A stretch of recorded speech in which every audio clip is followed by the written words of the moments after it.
허환구의 라디오 오늘.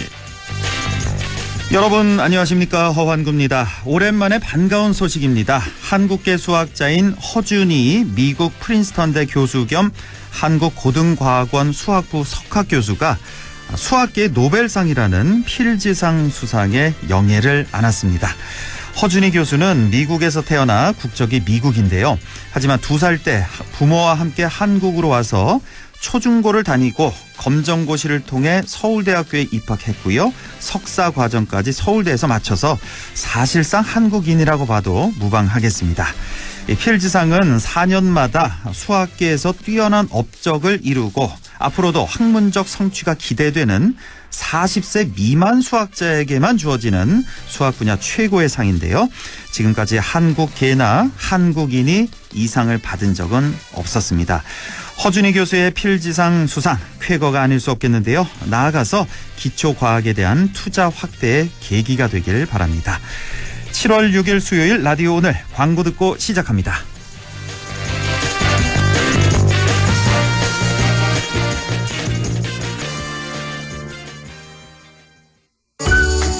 관절 건강 잘 챙기고 계십니까? 준영감 연구 끝에 개발한 호가는 프리미엄 골드. 관절은 물론 뼈 건강까지 생각했습니다. 관절을 튼튼하게, 관절은 호가는 프리미엄 골드. 지금 전화주세요. 1522-6688. 건강기능식품입니다. 탄생 어드벤처러스 토레스. 나는 모험한다. 고로 존재한다.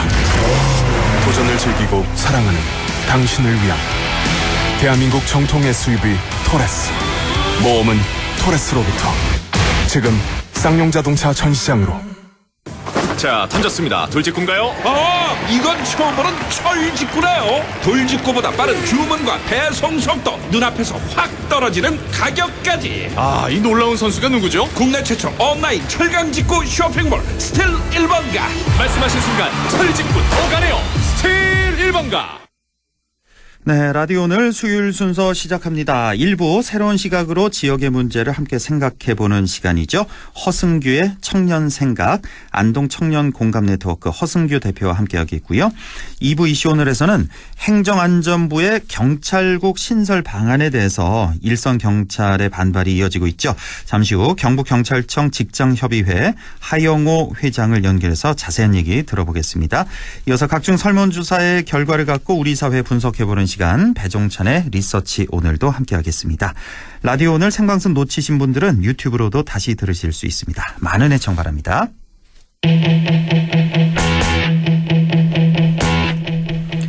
네, 허승규의 청년 생각 시작합니다. 안동 청년 공감 네트워크 허승규 대표와 함께하겠습니다. 허 대표님 어서 오십시오. 예, 반갑습니다. 네. 자, 지난주에는 안동 예천 행정통합의 쟁점에 대해서 말씀해 주셨는데 오늘 어떤 주제 갖고 오셨어요? 네, 오늘은 먹고 사는 문제, 경제에 관한 이야기를 준비했습니다. 먹고 사는 문제 좋습니다. 주제. 네. 예. 우리나라 속담에 싼 게 비지떡이란 말이 있습니다. 가격이 싸다고 해서 꼭 좋은 것은 아니라는 말인데요. 오늘은 싼 게 비지떡인 가격의 함정 사례들을 살펴보면서 탄소 배출을 줄여야 하는 기후위기 시대의 경제에 대한 새로운 상상을 나누고자 합니다. 예. 기후위기 시대 경제에 대한 새로운 상상. 좋습니다. 일반적으로 이제 같은 물건이면 싼 물건 구입하는 게 합리적인 선택, 경제적인 선택인데 흔히들 왜 요즘 하는 그 가성비 좋은 그런 선택. 그런데 싼 게 비지떡이란 말도 있고 가격의 함정이란 말. 이건 좀 왠지 반대 개념일 것 같은데 물건이 꼭 싸다고 다 좋은 건 아니란 말이잖아요. 네, 그렇습니다. 어떤 제안이나 서비스는 그 물건을 만드는 데 드는 사회적이고 생태적인 비용이 가격에 담기지 않는 경우가 있거든요. 예. 이를 경제학 용어로 외부 효과라고 하는데 외부 효과. 근데 먼저 가격의 함정을 들어가기 전에 가격이 어떻게 결정되는지 우리가 좀 살펴볼 필요가 있습니다. 가격. 네, 시장 경제에서 가격은 어떤 재화나 서비스를 원하는 수요와 공급이 일치하는 지점에서 가격이 정해집니다. 이건 이 청취하시는 분들 다 알고 계실 텐데 우리 학교에서 다 배우잖아요. 네, 다 경제학 책 딱 펴면 제일 먼저 나오는 거. 네, 제일 먼저 예. 나온 내용이죠. 수요 곡선, 공급 곡선 만나는 그 지점. 거기서 이제 가격이 결정된다. 예. 다 알고 계실 텐데 좀 예를 들어서 설명해 주실까요? 그러니까 허안구 농부한테 사과가 10개가 있어요. 예. 이걸 이제 5천 원에 팔려고 했다면 예. 다 팔면 5만 원어치를 팔려고 하는 건데 예. 근데 허안구 농부의 사과가 너무 맛이 있다고 칩시다. 그러니까 만 원에 팔아도 사려고 하는 사람이 10명이 있어요. 그러면 10만 원이 되는데 예. 2만 원에 파니까 좀 비싸서 이제 3명 정도만 삽니다. 예. 즉 5천 원에 팔면 5만 원을 벌고 만 원에 팔면 10만 원을 벌고 2만 원에 팔면 6만 원을 법니다. 자, 여기서 퀴즈입니다. 그럼 예. 얼마에 팔아야 할까요? 여기 퀴즈. 당연히 예. 모두의 선택 하나죠. 예. 10만 원을 벌 수 있는 만 원에 팔아야죠, 당연히. 예. 네, 그렇죠. 이렇게 사과 가격이 결정이 되는 거거든요. 그렇죠. 예. 그래서 가격이 오르면 수요량이 줄어들고 가격이 낮아지면 수요량이 늘어나고 또 반대로 수요량이 늘어나면 가격이 오르고 수요량이 줄어들면 가격이 낮아진다. 낮아지고. 이것을 수요의 법칙이라고 하는데 예. 무슨 법칙하면 있어 보이지만 사실 이건 남녀노소 누구나 다 아는 그렇습니다. 법칙입니다. 예. 네. 오늘 예가 아주 마음에 들었습니다. 딱 이 정도 수준으로 앞으로도 해주시면 네, 너무 고맙겠습니다. 자, 이 수요 법칙 말씀해 주셨는데 이제 가격이 낮아지면 수요량이 아무래도 늘어나겠고요. 자, 다른 나라와의 무역을 통해서 값싼 해외 농산물이 들어온다. 그러면 자연스럽게 국내 농산물 수요가 줄어들겠고 이건 경제학적으로 보면 당연한 현상이겠네요. 네, 소비자 입장에서 같은 품종인데 맛의 차이가 별로 없다면은 값싼 농산물 선호하는 게 자유로운 선택인데 자연스러운. 예. 여기서 가격의 함정이 있습니다. 가격의 함정. 네, 여기 중요한데요. 예. 값싼 해외 농산물의 가격에는 해외 농산물이 우리나라에 오기까지 드는 사회적 생태적 비용이 안 들어 있어요. 특히 기후위기 시대를 맞아서 이제 탄소 배출을 줄여야 되는 어떤 경제 체제로 바뀌어야 되는데 네. 현재 이러한 수요 공급 가격 체계가 기후위기 대응에 미진한 점이 있습니다. 혹시 아나운서님 푸드 마일리지라고 들어보셨나요? 푸드 마일리지 전에는 몰랐는데 뉴스를 몇 번 했습니다. 이거 이제 해서 좀 알고 있는데 정확한 개념은 모르겠는데 그거 아닙니까? 왜 생산지에서부터 지금 내가 먹는 이 밥상에 오르기까지의 이동거리. 그러니까 푸드 마일리지가 보통 왜 마일리지는 높으면 좋잖아요. 많이 쌓일수록 좋은 건데 이 푸드 마일리지는 높으면 높을수록 그만큼 생산지에서부터 내가 지금 밥 먹는 이 밥상까지 거리가 긴 거니까 그런 개념이니까 푸드 마일리지가 높다는 건 안 좋은 개념 맞습니까? 네, 맞습니까? 네, 오늘 청취자 여러분 이것만 기억하십니다. 푸드 마일리지가 높을수록 안 좋다는 건데요. 예. 말씀 주신 대로 이제 푸드 마일리지는 생산지에서 소비자 식탁에 오르기까지 이동 거리를 뜻합니다. 이거를 계산을 어떻게 하냐면은 식품 수송량 톤수 곱하기 킬로미터를 곱하면 돼요. 예. 그러니까 1톤에 근데 이동 거리가 100km다. 그러면 100톤 킬로미터인데요. 예를 들어서 우리나라가 지금 남미 칠레랑 이제 무역 협정을 맺어서 교류를 하고 있거든요. 네.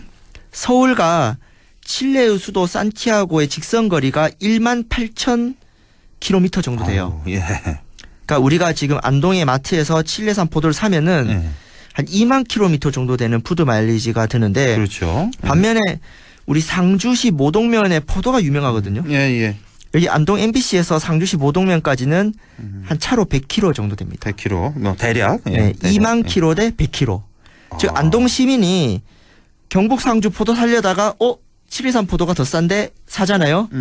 푸드 마일리지가 200배 정도 차이가 나고요. 그럼요. 그래서 이 푸드 마일리지는 식재료가 생산, 운송, 소비되는 과정에서 발생하는 또 환경 부담의 정도를 나타내는 지표로서 그 1994년 영국의 환경운동가가 만든 개념입니다. 그러니까 이 푸드 마일리지라는 거 이거 절대로 무시할 수 없는 이 개념 아니겠습니까? 우리가 포도 하나를 먹더라도 똑같이 한 송이에 우리 상주 포도는 예를 들어 한 송이 10,000원이고 칠레산 포도는 한 송이에 5,000원이다. 예를 들어서. 근데 여기 푸드 마일리지라는 이 개념이 들어가 있지 않다는 얘기잖아요. 그렇죠. 가격의 함정. 원래는 그만큼의 엄청난 또 탄소가 들어간 건데 여기까지 오기까지 그걸 생각해야 된다는 말씀이신 것 같은데. 자, 이렇게 푸드 마일리지를 적용해 보면 우리나라와 또 거리가 먼 나라에서 오는 해외 그 농산물 푸드 마일리지가 압도적으로 그 해외 그 수입 농산물이 높을 수밖에 없겠네요. 네, 압도적인 차이가 나는데요. 예. 근데 중요한 거는 여러분들이 사 먹는 농산물 영수 중에 예. 뭐 푸드 마일리지가 표시가 되어 있지 않고 예. 뭐 예를 들어 우리가 농협에서 계산할 때 여러분 포도 7,000원인데요. 탄소 배출 비용 3,000원 내일 이체해 주세요. 뭐 이렇게 하지 않지 않습니까? 안 하죠. 예. 그래서 이런 것들이 가격에 반영이 안 되는데 문제는 푸드 마일리지가 높은 음식 소비가 늘어나면 늘어날수록 탄소 배출이 늘어나고 그러면 지구온난화가 심해지고 그러면 재해와 재난, 폭염, 더위가 심해지고 농작물 피해가 늘어나는 이런 각종 사회적 문제들이 가격에 잡히지 않습니다. 네, 예. 그래서 이른바 사회적으로 지구적으로 발생시키는 비용이 소비자와 생산자 간의 시장 거래 가격에 반영되지 않아서 전체적으로는 자원 배분이 비효율적으로 되는 것을 바로 가격의 함정입니다. 가격의 함정. 이거 좀 사실 좀 이렇게 손에 딱 잡히는 개념이 아니어서 뭔가 좀 궁금했는데 사회적으로 지구적으로 발생시키는 비용이 그 가격에 반영되지 않는 이런 현상. 이게 이제 가격의 함정이라는 말씀이신데 자, 소비자 개인으로 보면 뭐 저렴한 가격의 물건을 선택하는 그 합리적이고 가성비 좋은 소비를 한 것인데 그런데 사회나 환경 관점에서 보면 이거 다르다. 꼭 좋은 결과가 아닐 수도 있다. 싼 값의 물건이 그런 말씀이신데 그렇다면 이런 문제 어떻게 해결해야 될까요? 가장 먼저 좀 소비자들의 발상의 전환이 필요합니다. 우리가 시장 거래에서 접하는 가격이 여기서 사회적 비용까지 고려하는 제도와 문화로 확산되어야 하고요. 예. 농산물에 국한하면은 푸드 마일리지가 적은 로컬 푸드, 우리 지역 농산물이 가격이 비싸지 않다. 이런 것들을 좀 바라봐야 됩니다. 그래서 싸다가 다 좋은 게 아니라는 걸 기억해 주시고요. 예. 세상에 공짜는 없다라는 부분을 우리가 챙기면 좋을 것 같습니다. 그렇네요. 예, 세상에 공짜는 없다. 싼 게 비지떡일 수 있다. 예, 명심해야겠습니다. 자, 뭐 우리가 이렇게 명심하는 것도 중요하지만 이걸 뭐 정책에 좀 반영시키면 좀 더 효율적이지 않을까 싶은데요. 어떻습니까? 네, 말씀대로 두 번째 정부와 공공의 역할이 중요합니다. 예. 자유로운 시장 경제에서 발생하는 비효율과 사회적이고 공익적인 손실을 조정하는 게 사실 정부와 정치의 역할이거든요. 네. 그래서 사회적으로 시장 가격 이상의 가치를 창출하는 영역에 있어서는 지원을 강화해야겠죠. 보조금을 그렇죠. 준다든가. 예. 반대로 비용에 비해 시장 가격이 낮은 영역에 있어서는 세금을 물리거나 규제를 강화해야 됩니다. 그래서 네.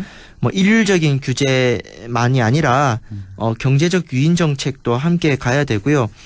특히 가난한 시민들과 사회적 약자들에게만 비용 부담이 갈 수가 있거든요. 예. 그래서 사회복지적인 관점을 깔고 이런 정책을 펼쳐야 되겠습니다. 예, 알겠습니다. 자, 오늘 푸드 마일리지 사례를 통해서 무조건 가격이 싸다고 다 좋은 건 아니다라는 가격의 함정 이 개념까지 알아봤습니다. 앞으로도 기후 위기 시대 탄소 배출과 관련한 다양한 주제 계속해서 좀 다뤄봤으면 좋겠습니다. 자, 오늘도 아주 유익한 시간 됐습니다. 나와주셔서 감사합니다. 네, 감사합니다. 네, 지금까지 허승규의 청년생각 안동 청년공감네트워크 허승규 대표와 함께했습니다. 자, 라디오 오늘 잠시 후 2부에서 뵙겠습니다.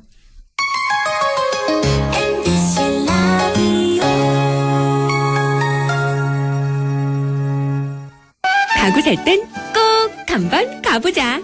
안동 명품 가구 백화점. 흑표 흑침대, 양성국 갤러리, 금성침대, 한국 가죽 소파, 장수돌 침대. 다양한 브랜드 가구를 한 곳에서 쇼핑할 수 있는 대형 가구 전시장. 안동 명품 가구 백화점. 예, 며느라. 밥 했어? 설거지 했어? 쓰레기 버렸어? 청소했어? 빨래했어? 개밥 줬어? 아들 낳았어? 딸 낳았어? 아무것도 안 하고 싶다.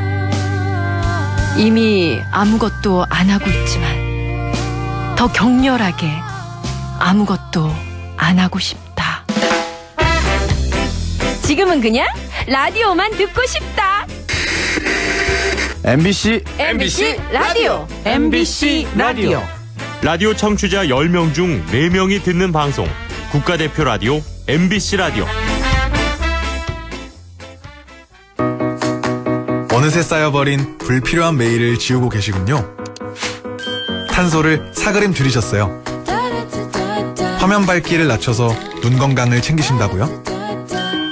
에너지를 20%나 절약하셨네요. 오, 영화 볼 때는 항상 휴대폰을 꺼두신다고요? 중고거래도 자주 하시는군요. 그렇다면 여러분은 이미 탄소 중립을 실천하고 있습니다. 탄소 중립을 실천하는 가장 확실한 방법, 바로 여러분의 좋은 습관입니다. 공익광고협의회. 마음을 열어줘. 다가가 나 속삭이도록 언제나 내 생각으로 행복해야 해요.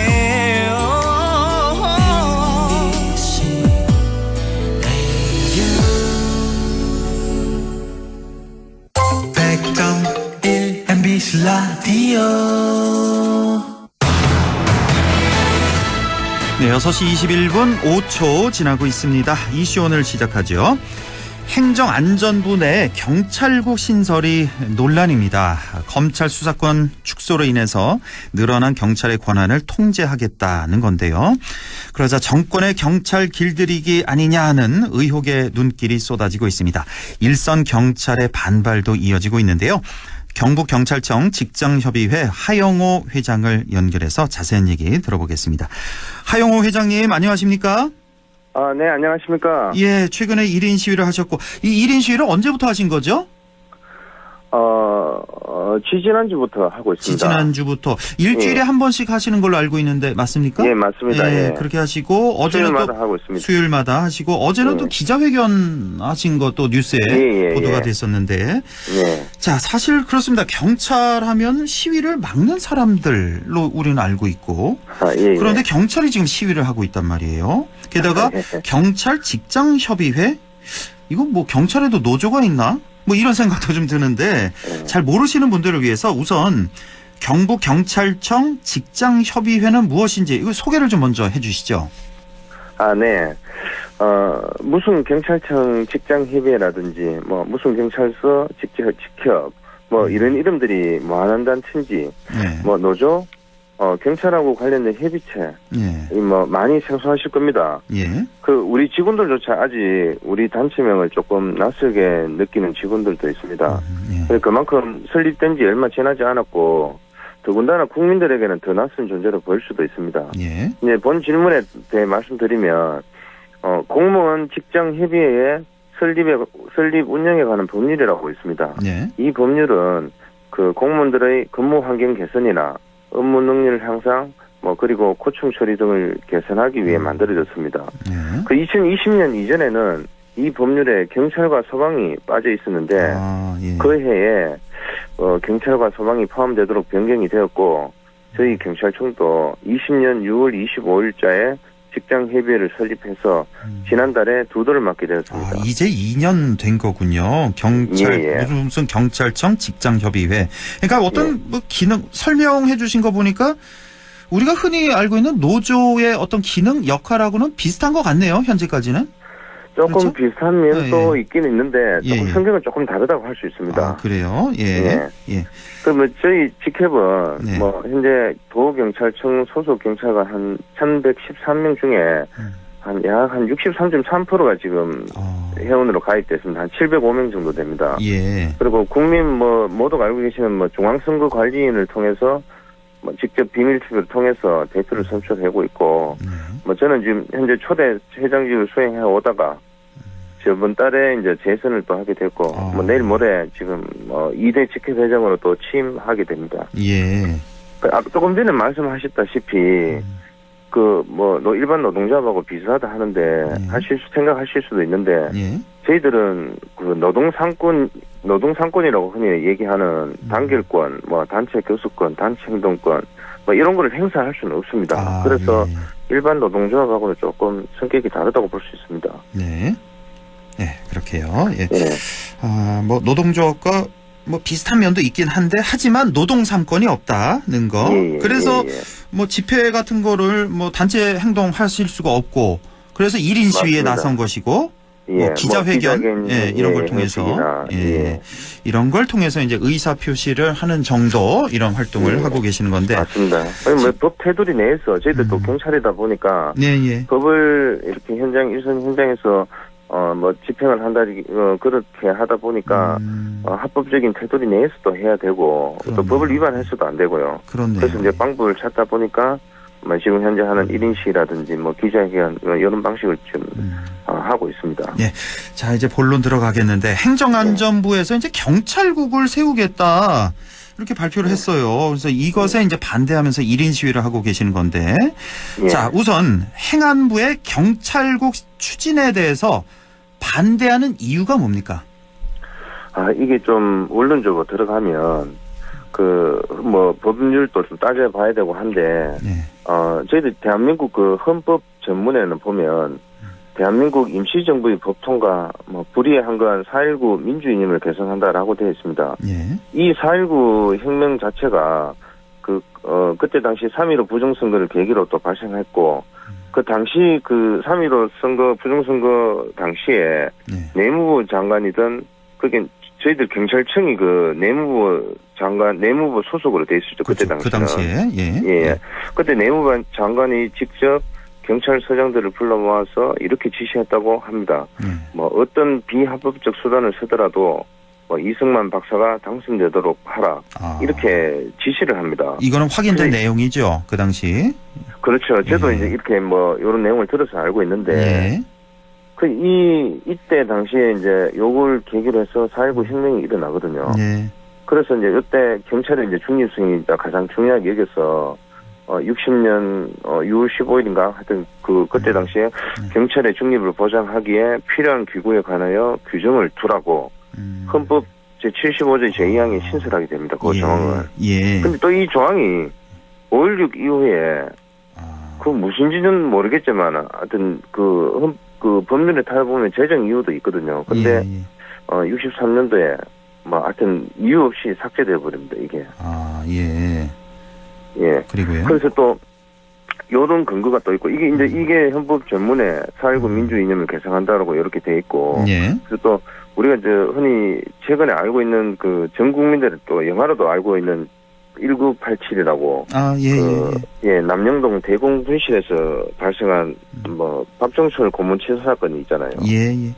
요걸 또 계기로 정부 조직법상 시한 사무를 당시 내무부에서 삭제를 해서 1991년도에 경찰청은 외청으로 독립하게 됩니다. 91년에 비로소 이제 경찰청이 외청으로 내무부 소속이 아니라 독립하게 된. 그러니까 지금 검찰청이 법무부 외청으로 독립해 있듯이 똑같이 경찰청도 내무부에서 독립해서 이렇게 나오게 된 거군요. 91년에.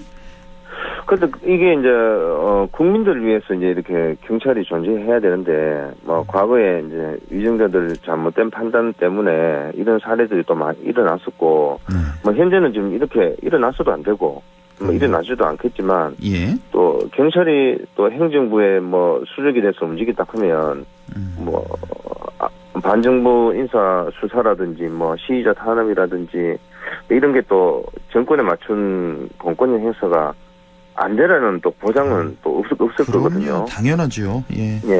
그래서 이제 경찰이 또 내무 산하의 정권에 하수인이 있을 때 뭐 그때 당시는 막강한 권력을 휘둘렀잖아요. 뭐 저기 순사온다 하면 우는 애들 물은 뭐 그치듯이. 그래서 이로 인한 피해가 또 이런 사례들처럼 고스란히 또 국민들에게 또 만약에 그런 일이 발생하면 돌아갈 것이고, 지금 다시 또, 이게 내무 없이대로 회귀하려 하는데, 이런 걸 좀, 저희들 경찰로서는, 좀 우려스러운 일이라서, 이렇게 좀, 이런 식으로 하게 됐고, 뭐, 일각에서는 경찰 권력이 뭐, 비대화돼서 통제를 해야 된다고 하지만은, 실제 현장에서는, 뭐, 권력이 비대화된 게 아니고, 이 각종 수사라든지 이런 게 너무 오다 보니 수사 업무를 경찰이 많이 하게 됐거든요. 실질적으로 권한을 휘두를 수 있는 뭐 영장 청구권이라든지 뭐 이런 건 아직까지 그대로 그 검사하기 다 있거든요. 그러니까요. 예. 그러니까 수사만 하다 보니까 업무량만 많아지고 그래서 사실 지금 업무가 막 과부하 상태에 걸려 있습니다. 수사 쪽에는요. 그러니까 그 경찰 권력이 비대화되는 게 아니다. 사실은 예. 알고 보면 업무만 과부하에 걸리게 된다. 예, 현재도 맞습니다. 수사 인력은 많이 모자르다면서요, 경찰이. 경찰이 지금 뭐 대충 뭐 통계학적으로 지금 한 13만 2천 정도 되는데 예. 경찰관만요. 총? 그 중에 경찰이, 그 중에 한 3만 정도 제가 예. 정확한 데이터가 지금 3만 몇천 명이 있어요. 대략? 3만에 한 1,000명 한 이 예. 정도 되는 걸 알고 있습니다. 아, 수사 인력은 한 예, 3만여 명 정도 직접 되는데. 수사부서에 근무하는 직접 인력이. 수사부서. 예. 그러니까 그 경찰 인력은 늘리지 않고 업무만 과대화되니까. 예. 아, 이런 실태인데, 자, 만약에 이제 행안부 경찰국이 신설되게 되면, 현재 경찰청에서 하고 있는 뭐 인사라든지 예산이라든지 감찰 사무, 이게 모두 이제 행안부에서 하게 되는 거기 때문에, 일선 경찰들, 이렇게 되면 뭐 정권의 하수인 다시 되는 거 아니냐, 예, 이렇게 우려를 하고 계시는 건데, 자, 조금 더 우려하는 부분에 어떤 점인지 조금 더 자세히 말씀해 주신다면요.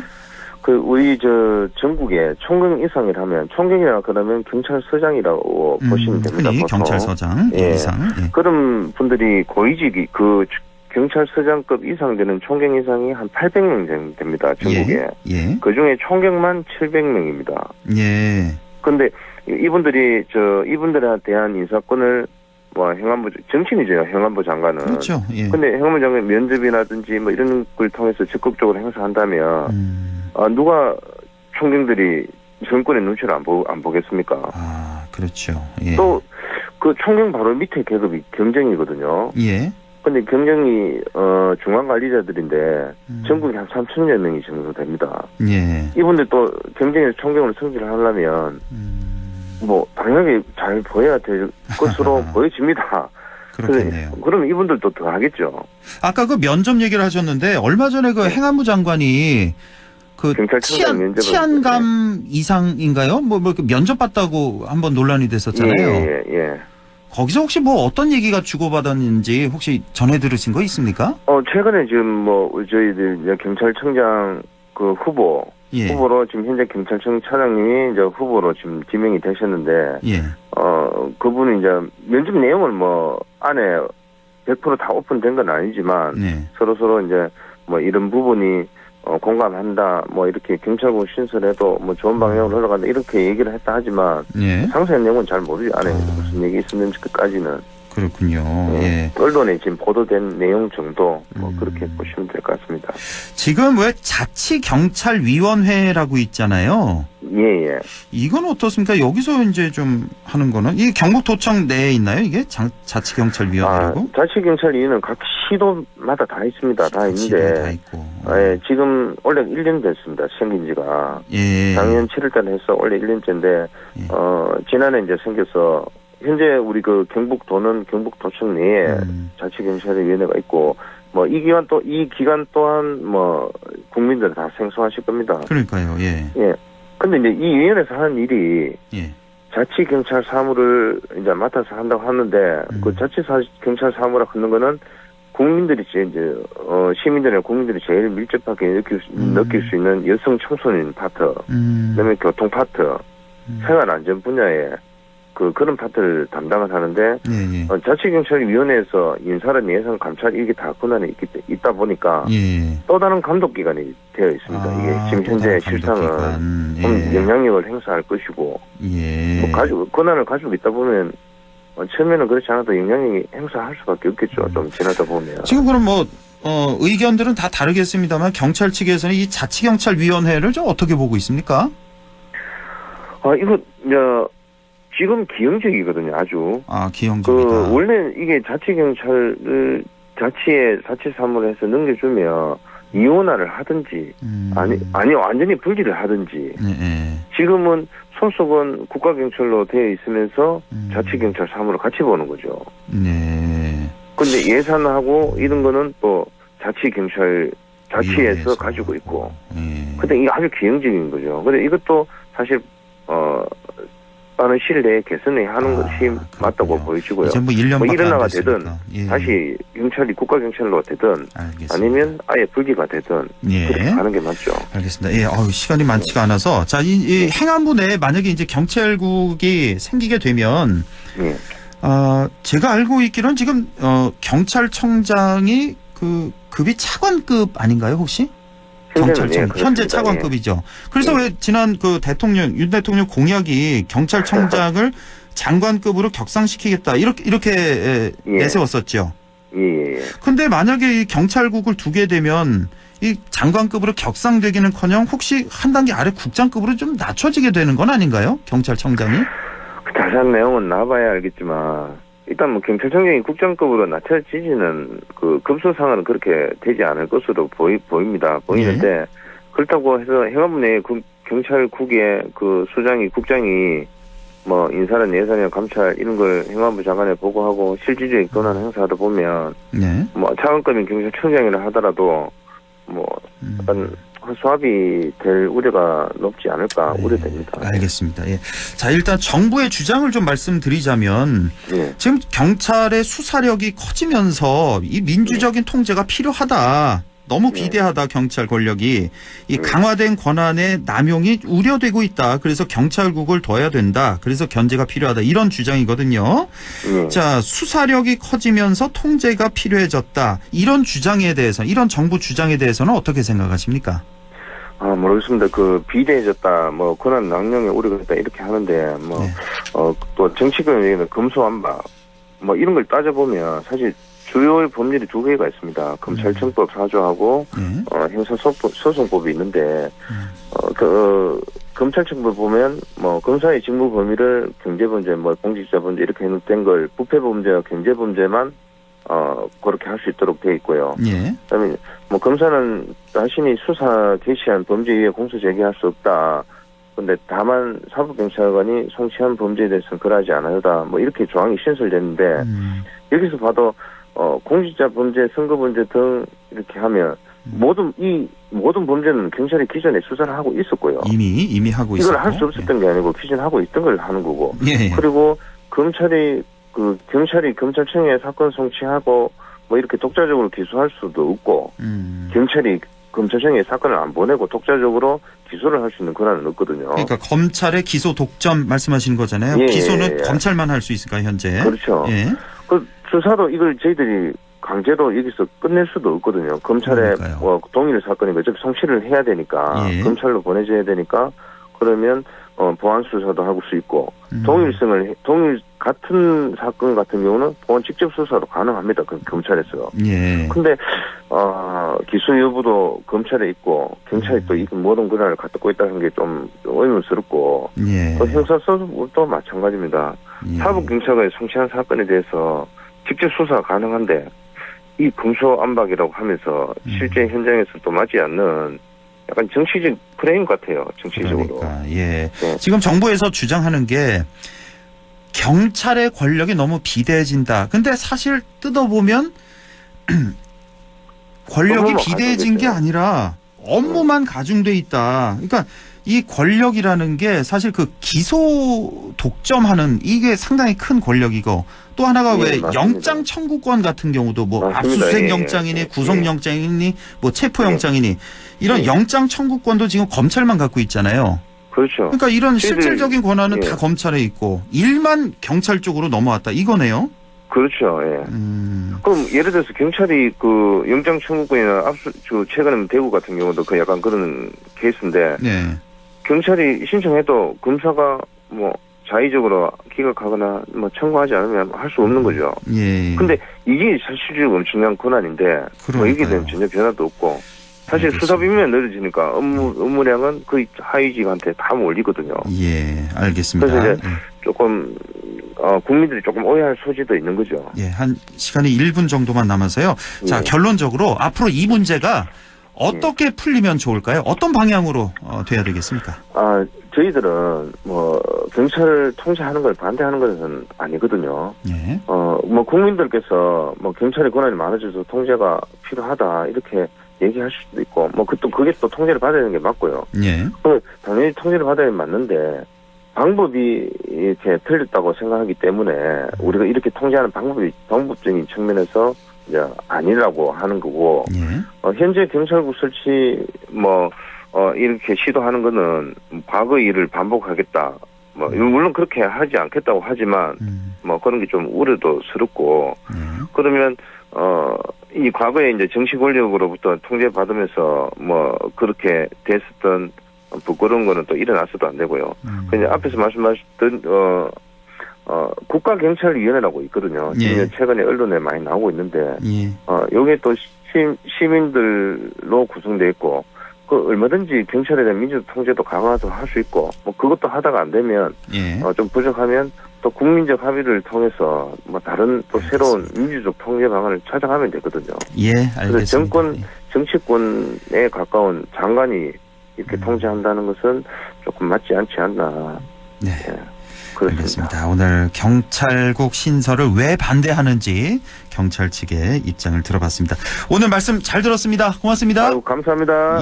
지금까지 경북경찰청 직장협의회 하영호 회장이었습니다.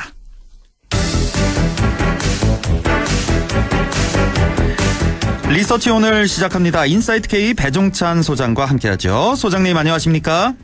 안녕하십니까. 배종찬입니다.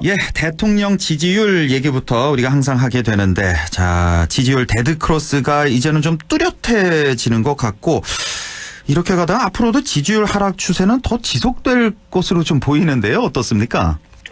그러니까요. 추가 하락 가능성도 배제할 수 없을 것으로 보입니다. 그만큼 추락세가 완연하다. 물론 그렇다고 해서 더 이렇게 급전직하하는 양상으로 가지는 않겠지만 뉴스핌이 RNS체에 의뢰해서 지난 2일부터 4일까지 실시한 조사입니다. 오늘 소개해드리는 모든 조사는 중앙선거여론조사 심의위원회 홈페이지에서 확인 가능한데요.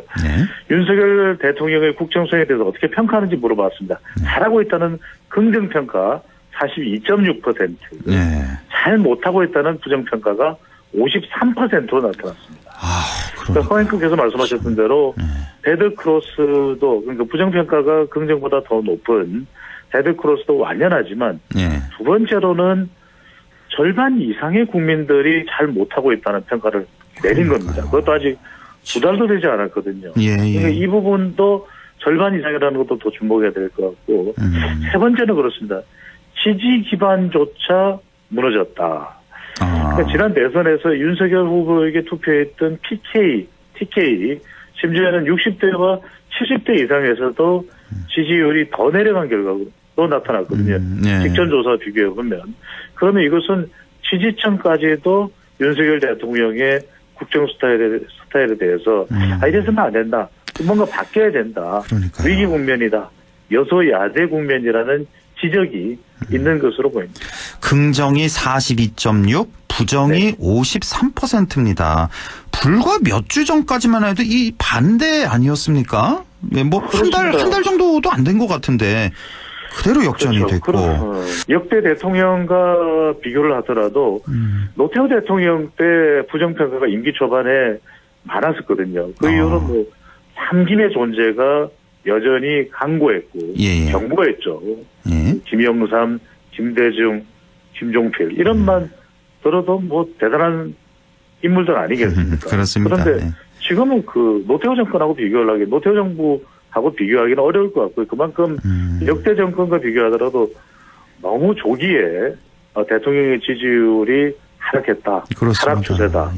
그것도 좀 심각한 정도 수준이다라고 분석할 수 있겠습니다. 이 집권 초기에 대통령 지지율 하락 현상, 이거 반가워할 국민들 아무도 없습니다. 그럼요. 이런 상황인데, 자, 이렇게 지지율 하락하는데 여러 가지 원인이 있겠습니다만 여기서 다 얘기는 할 수 없고, 윤 대통령이 지지율 신경 쓰지 않겠다고 한 그 발언이 있었잖아요, 출근길에. 자, 글쎄요, 이 발언 자체를 이걸 그대로 워딩 그대로 믿을 사람은 많지 않을 듯하고, 신경 안 쓴다는 표현은 좀 부적절해 보이는데요. 어떻게 생각하세요? 그러니까요. 대통령 지지율은 여러 가지 의미를 담고 있으면 중요한 의미죠. 저도 30년 이상을 데이터 분석을 하고 있지만 미국의 오바마 대통령은 매일 여러 차례 지표를 점검합니다. 예. 그래서 내 지지율이 어떤지, 어느 주에서 내 지지율이 내려가고 있는지 그걸 안 한다는 게 이상한 거 아니겠습니까? 그럼요. 예. 네, 난 지지율 뭐 신경 쓰지 않습니다. 그러면 이게 지지율이라는 게 세 가지 의미를 담고 있습니다. 비슷하시네요. 하나는 대통령의 실시간 국정 성적표이기도 하고요. 국민들이 긍정평가, 부정평가를 하는 거예요. 두 번째로는 대통령의 이 국정 방향이 이 정도입니다. 그래서 부정평가 이후로 나오는 것이 무엇이냐에 따라서 대통령이 그 부분을 더 보완해서 잘해 나가야 되는 것이고. 그렇죠. 세 번째로 중요한 것은 대통령의 운명지표입니다. 이것이 30%대로 긍정평가가 내려가면 어떤 보도가 나오겠습니까? 거의 뭐 대부분의 보도가 뭐 도배가 될 겁니다. 대통령 지지율 30%대 위기 국면 예. 그리고 부정평가 60% 가까이 육박 이렇게 되면 국민들이 이것을 대통령 지지율이 임기 초반에 이렇게 하락한 상태를 누가 좋아하겠습니까? 그럼요. 그렇기 때문에 예. 지금 나오는 다양한 그런 원인들을 분석해 보면 경제다, 인사다, 또 정치적 양극화에 따라서 워낙 신구 세력이 나눠져 있다, 또 윤석열 대통령의 휴관 때의 그 브리핑이 오히려 또 논란을 야기시킨다. 김건희 여사와 관련된 그러니까 이런 부분들을 참 총망라해서 결과적으로 굉장히 흥미로운 결과를 제가 분석을 하고 발견을 했는데 예. 많은 진단들을 내놓지 않습니까? 경제 문제다, 인사다. 근데 그게 아니에요. 지금 한국갤럽이 지난달 28일부터 30일까지 자체조사를 한 내용을 보면은 예. 대통령 부정평가 이유를 물어봅니다. 예. 근데 인사 18%, 인사, 경제 10%, 예. 대통령 집무실 이전 5%, 김건희 여사 1%밖에 안 돼요. 근데 그래요. 나머지 뭐 독단적이다, 또 독선적이다, 또 뭐 대통령의 태도 이런저런 대통령의 국정 운영 스타일, 태도와 관련된 이게 더 속 깊이 들어가면 대통령의 국정 운영 성격과도 일정한 관련이 있는 것입니다. 그렇죠. 40%예요. 예. 40%가 대통령의 태도 스타일입니다. 아하, 태도 그러니까 스타일. 대통령이 이 스타일을 바꿔서 예. 더 통큰 정치. 그러니까 이 분석을 저는 좀 더 귀에 쏙 들어오게 분석을 해드리는데 경미를 찾으면 돼요. 경리요? 윤석열 대통령은 경미. 경미야. 경미를 찾으면 된다. 왜? 경미. 경제로. 경제. 미래로. 경제와 그러니까 미래. 경제 지급, 위급 상황에서 우리 안동 지역도 주변 뭐 구미나 김천이나 다 힘들 수밖에 없거든. 봉화, 또 문경 안 힘든 데가 어디 있겠습니까? 그럼요. 다저는 점촌 이런데 다 힘든 지역 경제 힘든 상황에서 지역 경제를 챙기고 또 국민들 불안한 마음을 또 믿음과 신뢰로서 대통령이 이끌어가고 또 지금 미래로라면은 어느 국가든 또 다음 정권이 전 정권을 비판하고 비난하게 되면 그거 50일 못 갑니다. 100일도 못 가요. 그럼요. 네, 예. 문재인 정권에서는 그 민변 인사들로 도배하지 않았습니까? 지난 정권에 장관 같은 장관이 있습니까? 그러니까. 그 얘기해서 얻는 게 뭡니까? 아니, 그냥 프랭크께도 여쭤보고, 우리 청취자분들께도 여쭤보고, 얻는 게 뭐가 있지? 아니, 그렇게 언론은 그렇게 비판할 수 있습니다. 전 정권이 전 정권은 인사 모자랬어. 그럴 수 있죠. 그렇죠. 그렇다고 봅니다. 그렇게 또 시각이 또 긍정평가, 부정평가, 공과가 역사적인 평가가 엇갈려 있습니다. 대통령은 미래로 가야죠. 그래야 국민 통합이 되니까. 그래서 저는 윤석열 대통령, 이준석 대표가 그런 이야기합니다. 20일 만에 지지율 20% 올릴 수 있는 황금 주머니가 있다고 하는데 저는 그런 거 따로 있는 게 아니라 대통령의 마음가짐입니다. 바꾸면 됩니다. 스타일과 태도를 바꾸는 순간 경미야, 경제야, 미래야 이러는 순간 국민들은 그래 윤석열 대통령 한번 믿고 가보자 이렇게 될 수 있다는 거죠. 박순애 교육부 장관 임명을 또 강행했잖아요. 청문회 없이. 그럼 그 임명하면서 언론과 야당 공격받느라고 고생했다. 이렇게 훌륭한 장관이 전 정권에 있었냐. 이런 이 민심과는 정말 동떨어진 이런 표현들. 이게 정말 문제인 것 같고. 제가 또 흥미로운 분석을 하나 했는데 무슨 말씀이냐면은 박근혜 대통령의 임기 초반 4월 말 5월 초 이렇게 비교를 좀 해봤습니다. 그때하고 좀 비교를 해보면 박근혜 전 대통령과는 어떻게 다르고 문재인 대통령이 아니고 같은 보수 정당. 박근혜 전 대통령 때 그때 보면 30대 또 서울 여성 무당층, 지지 정당이 없다는 무당층에서 지지율이 거의 한 60%대에 육박합니다. 그래서 임기 초반에 박근혜 전 대통령도 박 전 대통령도 지지율이 높은데 그 이유는 뭐냐?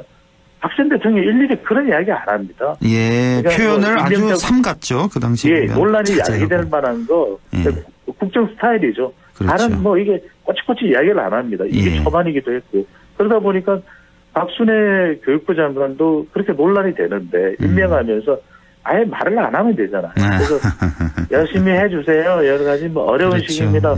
그러면 되잖아요. 그리고 나토 정상회의 갈 때도 대통령이 뭐 TV도 볼 수 있고 또 드라마도 볼 수 있고 볼 수 있어요. 근데 굳이 기자의 질문에 뭐 TV 좀 보고 유럽의 축구 손흥민 그거 굳이 왜 이야기하면 허행크께서도 아시잖아요. 그럴 때 오히려 국내에 있는 국민들은 경제 때문에 어려우니까 경제 구상으로 계속 고민을 하고 있습니다. 이렇게 발언하면 되는 거죠. 간단하게. 이게 뭐 사실 장단점이 있겠습니다만은 뭐 또 한편으로는 아유 대통령이 너무 표현을 자제하고 그럼 좀 답답한 면도 있긴 합니다. 뭐 시원시원할 그런 면도 있긴 하지만 이게 너무 이게 실수성 발언이 많아서. 페이커님께서 굉장히 중요한 말씀을 하시는 게 뭐냐면 오바마식 합법을 배워야 됩니다. 무슨 말씀이냐면 윤석열 대통령이 오바마 일 수는 없죠. 그렇죠. 오바마가 잘했던 거는 이렇게 벤치마킹해서 가져올 수 있는 거잖아요. 그게 뭐 험될 게 있습니까? 그런데 오바마는 뭐냐면 해야 될 때는 말을 많이 합니다. 오히려 더 사람들의 기대보다도 더 말을 많이 해요. 하지만 침묵해야 될 때는 침묵합니다. 저는 이걸 잘할 수 있어야 지도자가 될 수 있는 것이거든요. 그래서 적극적으로 소통할 때는 자연스럽게 소통할 수 있지만 하지만 또 굳이 하지 않아도 될 이야기는 안 하는 것이 지금 같은 시기가 좋으면 모르겠지만 더 도움이 될 수 있는 것입니다. 시간이 오늘 많지가 않아서요. 국민의힘 지지율 그냥 짧게 한 말씀만 좀 해주시죠. 여기도 좀 흔들리고 있죠.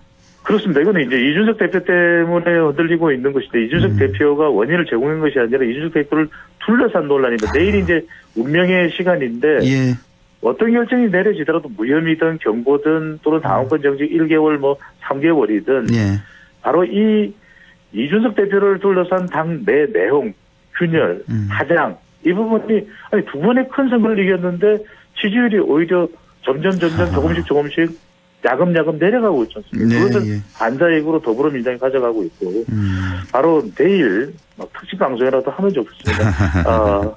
그 심정인데 이준석 대표의 윤리위 결정에 따라서 국민의힘 지지율에는 더 큰 부담이 될 수밖에 없어요. 어떤 결정이 내려지더라도 이것은 당의 부담이 되는 것이고 그것이 또 지지율로 연결되고 영향을 줄 것으로 보입니다. 그러네요. 뭐 윤핵관들 또 아이카이스트 그 대표 또 야당으로부터 김성진 대표 공격을 받고 있는 이준석 대표 내일 뭐 결론이 날는지 또 연기가 될는지 모르겠습니다만 자 마지막으로 민주당 소식도 좀 보죠. 상당히 좀 복잡한 문제가 크게 한 두어 가지가 있는 것 같아요.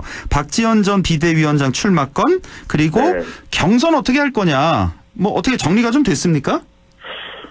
부분적으로 정리가 됐고 계속해서 관련된 또 파장들은 지속이 될 가능성이 다분히 있습니다. 하나는 이제 전당대회 룰인데 또 비대위원회가 뒤집었던 전당대회 룰이 다시 또 뒤집어졌습니다. 그렇죠. 그러니까 이게 당대표는 또 국민 여론조사를 포함하기로 했고 30%. 또 최고위원회는 중앙위원이 또 투표를 하는 것으로 돼 있고 컷오프 예비 경선을 하는 것으로 돼 있고 그리고 지금 또 박지원 전 비대위원장 출마 관련해서도 계속 파장이 있습니다. 그렇습니다. 그러니까 지지율을 놓고 보면은 국민의힘 내용, 국민의힘 내부의 갈등 때문에 반사 이익을 얻는 결과도 나오고 있지만 지금 이재명 의원이 출마 관련해서도 계속해서 한다 안 한다 언제쯤 한다 이게 계속해서 이야기가 되고 있는 상황이거든요. 더불어민주당도 끝날 때까지는 끝난 게 아닌 것으로 보입니다. 그렇네요. 자 오늘 말씀은 여기까지 듣겠습니다. 인사이트 K 배종찬 소장과 함께했습니다. 고맙습니다. 감사합니다.